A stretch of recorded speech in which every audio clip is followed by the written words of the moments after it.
बड़े लीगी रहनुमाओं के दरमियान लफ्जी गोलाबारी ने शिद्दत इख्तियार कर ली। परवेज रशीद ने चौधरी निसार पर एक और वार कर दिया। साबिक वजीर दाखिला को मुनाफिक करार देते हुए शेर के निशान के बगैर इलेक्शन हारने का ताना भी दे दिया।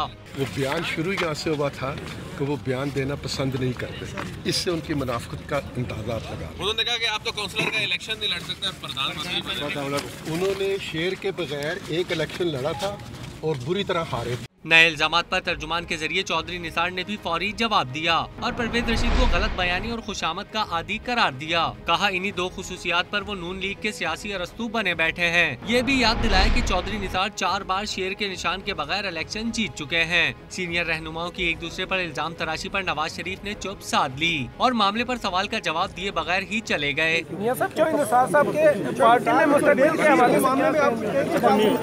तज्जियाकारों का ख्याल है कि साबिक वज़रा की लफ्जी गोलाबारी ने बहरानों में घिरी नून लीग की मुश्किलात में इजाफा कर दिया है।